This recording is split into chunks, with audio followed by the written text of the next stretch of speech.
the Enobakai of Benin Kingdom, and Chief John Gehon, the Zuwako of Benin Kingdom, pay my heartfelt condolences to the family, staff. That the late Izomo was not just a person, a human being, in terms of flesh and blood. He was more of an idea and an ideal. Ideas don't perish.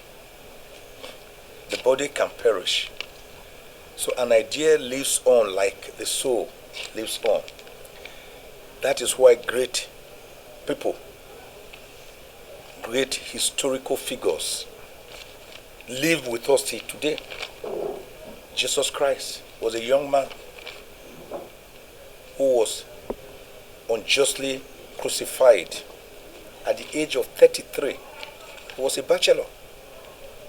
But today the entire world is governed by the looming, larger than life halo of this great man who was God-made man for us. That is why till today the entire Gregorian calendar is modeled after Jesus Christ. So events that happened are either BC, before Christ, or AD, Anno Domini, after Christ, during the lifetime of Christ. So he cannot simply, his idea cannot perish. So of lesser creatures in this world, we remember people like Mahatma Gandhi, people like Indira Gandhi, people like Martin Luther King Jr., Malcolm X, Marcus Garvey, people like William Wilberforce, who helped to abolish the over 1,000 years slavery. The great discoverers like Clapperton, Mungo Park, Landa Brothers, Prince Harry the Navigator. Coming nearer home to Nigeria here, you will have people like Dr. Nnamdi Azikiwe, Zik of Africa. You will have people like Chief Obafemi Awolowo, the late sage. People like Herbert Macaulay. People like Ikoku. People like former late Premier of Northern Region, Amadou Bello the Sedona of Sokoto. People like Akintola, Dr. Keum Badiwe, Oba Kenzwa II, Dr. Denis Osadebe, Jereti Mariri, people like Oketiebo Mimiejo, Kensington, Chief Ogba was still alive. All this latter group who helped to get Midwest region created out of Western region on the 10th of August 1963. So there are certain figures. Aminu Kano, certain people you can never forget. Dr. Michael Okpala, Akanu Ibiam, you can never forget them in the history of Nigeria. So, in that pantheon of heroes,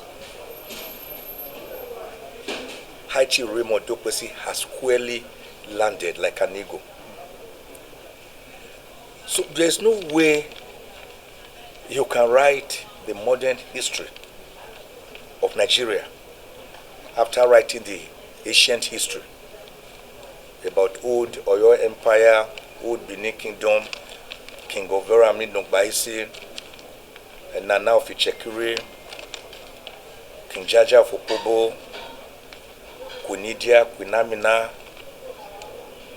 the Kane Bonu Empire, the Oyo Empire, people like Sundiata, Mansa Musa, Mali, and all that.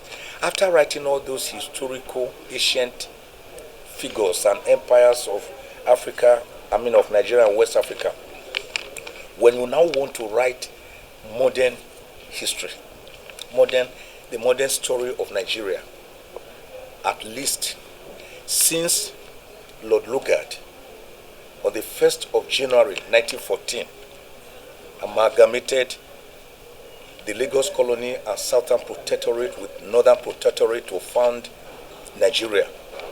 Once we want to record the history of Nigeria from that day, there is no way you can record the history without mentioning High Chief Aleogo Dokpesi. There is no way such a piece of history will amount to historical profanity.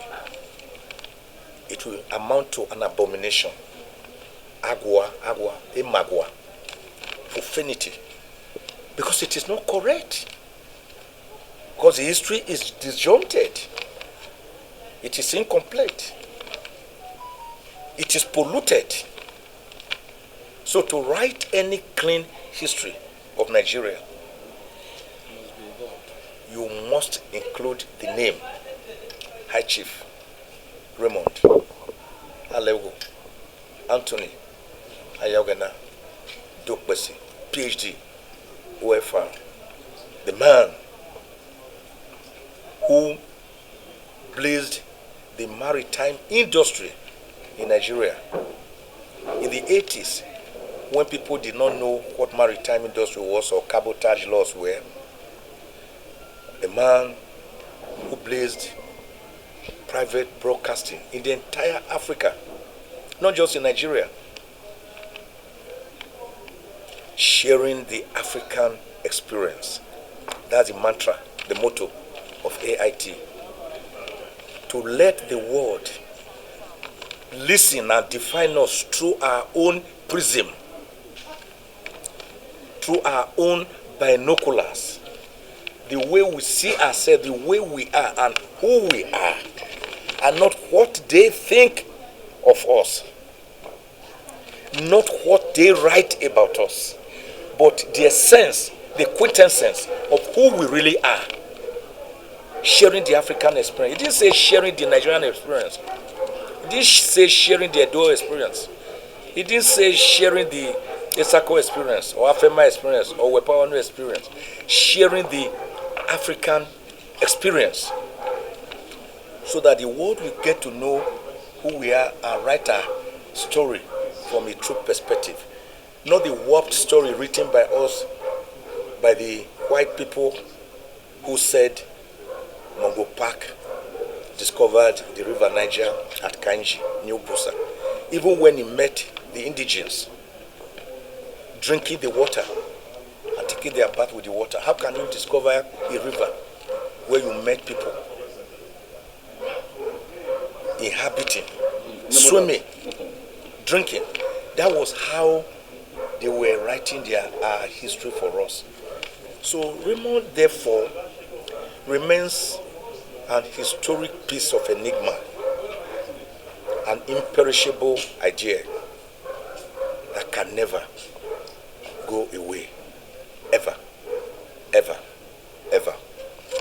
May so and the souls of the faithful departed rest in perfect peace. In the